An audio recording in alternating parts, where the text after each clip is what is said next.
ये कहानी 7 साल बाद की है, जब स्नो वाइट की पैदाइश नहीं हुई थी और तब रानी रेवेना किसी और स्टेट की रानी हुआ करती थी। और तब एक दिन वो चेस खेलते हुए अपने राजा को मार डालती है और उसके स्टेट पर कब्जा कर लेती है।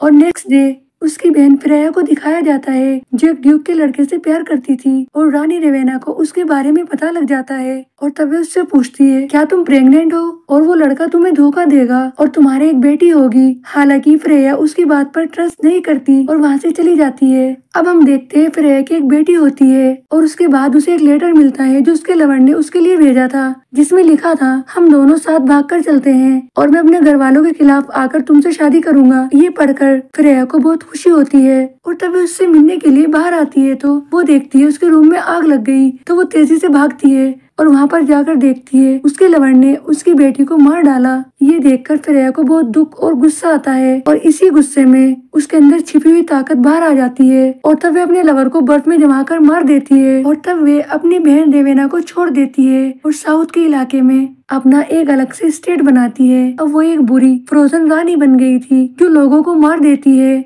और उनके बच्चों को उठाकर उनको ट्रेन करती है ताकि वे एक आर्मी बना सके और पूरी दुनिया पर अपना शासन कर सके। उसकी आर्मी में सारा और एरिक भी होते हैं जो एक दूसरे से प्यार करने लगते हैं। और तब एक रात में एक दूसरे से प्यार कर रहे थे तो फ्रेया को उनके प्यार के बारे में पता लग जाता है और वे अगले दिन उनको बुलाती है और कहती है, तुमने मुझे धोखा दिया। तब सारा उससे रिक्वेस्ट करती है कि उन्हें जाने दे और एक साथ रहने दे।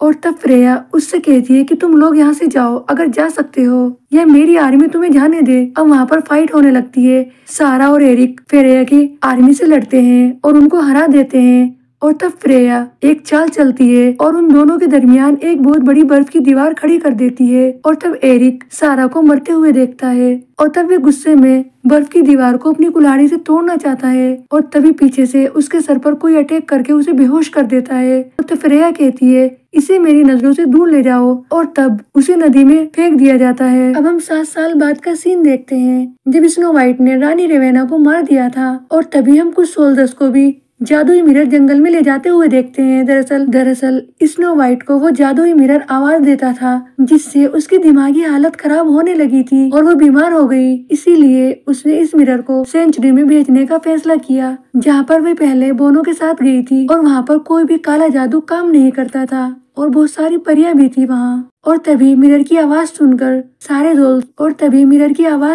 सारे सोल्जर्स एक दूसरे से लड़ने लगते हैं और आपस में ही वो एक दूसरे को मार डालते हैं और वहाँ से वो मिरर गायब हो जाता है। अब हम एरिक को देखते हैं जो एक हिरन का पीछा कर रहा था और गलती से उसका तीर एक सोल्जर्स के पैर में लग जाता है और ये सोल्जर्स स्नो वाइट का था। और तभी हम विलियम को देखते हैं जो एरिक को हक करता है और उससे कहता है, जादुई मिरर की काली शक्तियां रेवेना के मरने के बाद भी बढ़ रही थी, इसीलिए हम उसे सेंचुरी में ले जा रहे थे, लेकिन वो मिरर अब गायब हो चुका है। हमें उसे ढूंढकर सेंचुरी में पहुंचाना होगा और इस काम में तुम मेरी मदद करो। और तभी एरिक कुल्हाड़ी से बर्फीले उल्लू को मार डालता है। दरअसल ये उल्लू फ्रेया का था और अब जादुई मिरर के बारे में उसे भी पता लग गया था। और तब एरिक विलियम से कहता है, अगर फ्रेया के हाथ ये मिरर लग गया तो वे सारी दुनिया को बर्फ में जमा देगी। और तब वे उस जगह पर जाते हैं जहाँ पर सोल्जर्स ने एक दूसरे को मारा था और उसके बाद एक बार में जाते हैं। वहाँ पर वो ड्रिंक करते हैं, लेकिन तभी पीछे से फ्रेया के सोल्जर्स आते हैं और वो एरिक पर अटैक करने लगते हैं। और तभी वहाँ पर नकाबपोश सोल्जर्स एरिक की जान बचाता है और उन सब सोल्जर्स को मार डालता है। और उसके बाद हम देखते हैं वो सारा थी जिसने एरिक की जान बचाई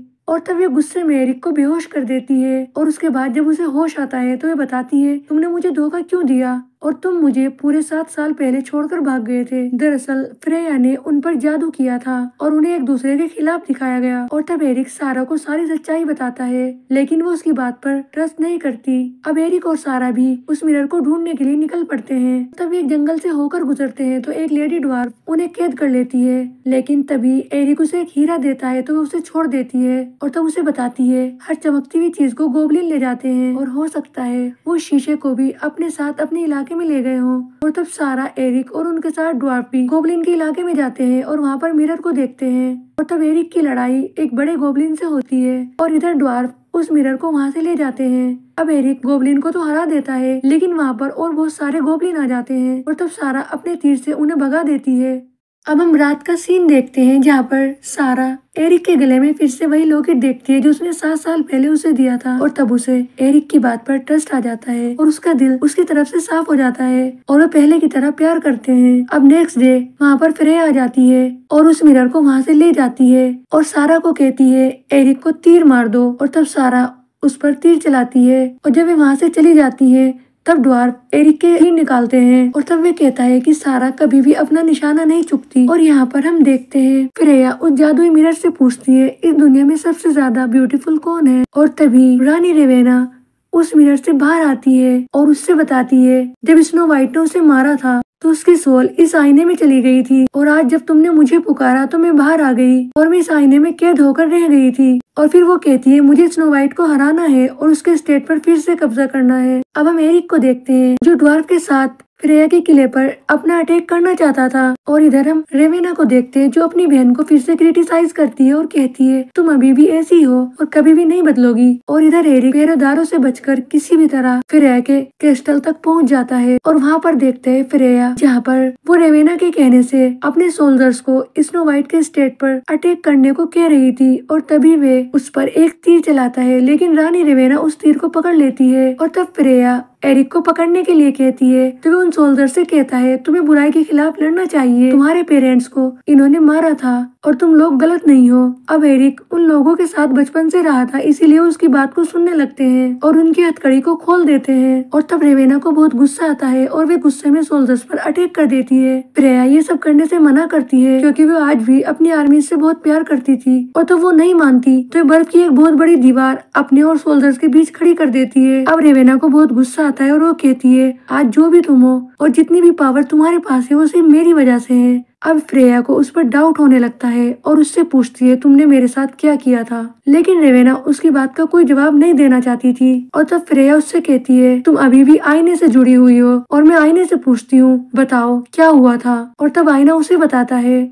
जब 7 साल पहले रेवेना ने उससे पूछा था इस दुनिया में सबसे ज्यादा खूबसूरत कौन है, तब उसने बताया था अभी तो आप हो मेरी रानी, लेकिन ज्यादा देर तक आप खूबसूरत नहीं रहोगी क्योंकि आपकी बहन की होने वाली बेटी आपसे ज्यादा खूबसूरत होगी। तब रेवेना ने गुस्से में फ्रेया के लवर पे जादू कर दिया जिससे उसने अपनी ही बेटी को जला डाला था। ये सारी बातें जानकर फ्रेया को बहुत दुख होता है और वो रोने लगती है और वो कहती है मैंने तुमसे हमेशा प्यार किया, लेकिन रेवेना अपनी बहन पर अटैक कर देती है जिससे वो दीवार गिर जाती है जो उसने सोल्जर्स के बीच में बनाई थी। अपनी बहन को हक करके उसे जमा देना चाहती है ताकि वो यहाँ पर और तबाही ना मचाए, लेकिन रेवेना अपनी बहन के सीने में एक नुकीली जादुई वार करती है जिससे फ्रेया नीचे गिर जाती है। और तब एरिक रेवेना पर अटैक करता है लेकिन उसकी सारी कोशिशें नाकाम हो जाती है। रेवेना किसी भी तरह अपनी हार मानने को तैयार नहीं थी और उसका जादू बढ़ता जा रहा था, और तब फ्रेया अपने जादू से उस आईने को जमा देती है और एरिक ये सब करते हुए उसे देख लेता है और वो कुल्हाड़ी से उस आईने पर वार करता है जिससे आईना चकनाचूर हो जाता है और रेवेना का जादू भी खत्म हो जाता है और वो भी चकनाचूर होकर नीचे गिर जाती है क्योंकि वो अभी भी उस आईने से जुड़ी हुई थी।